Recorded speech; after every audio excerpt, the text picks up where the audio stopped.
Svoje dekle Indiro, ki je po poklicu vzgojiteljica v vrtcu, je Filip spoznal v koloniji za otroke in ravno te dni praznujeta drugo obletnico. Krasno, tako kot vedno na tekmi bom, res noro. Vedno, začetek februara rakete naj bom proslavima takrat, koliko prej proslavim. Tudi o poroki že razmišlja. Enkrat se bom gotovo poročil, a bom za zdaj še malo počakal, nam izda. Tudi naraščaja še ne načrtuje. Razlog pa so priprave na olimpijske igre, ki mu bodo vzele ogromno časa.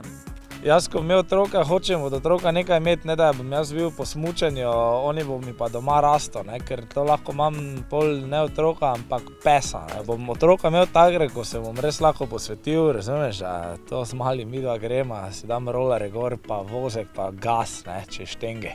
In čeprav je Filip zaljubljen do ušes, nima zato nič manj oboževalk. Tega velikokrat celo presenetijo s kakšnim provokativnim sporočilom, ki mu ga pustijo na družbenih omrežjih.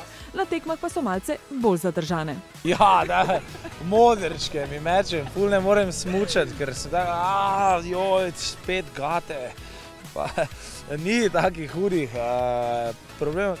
A ena res vztrajna oboževalka mu je še do danes ostala v spominu. Ena je bila ful zaljubljena in me je skozi klicala in nisem vedel, kaj naj naredim. Sem rekel, pizda, da nehaj, to ne moreš tako se to več iti.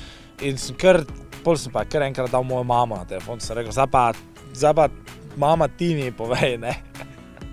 In pol pa me nehajo klicati. Se bo pa brkati Mariborčan od vseh oboževalk in športnih obveznosti vsaj za kratek čas umaknil poleti, ko namerava z Indiro odpotovati na počitnico v Ameriko in na Kubo.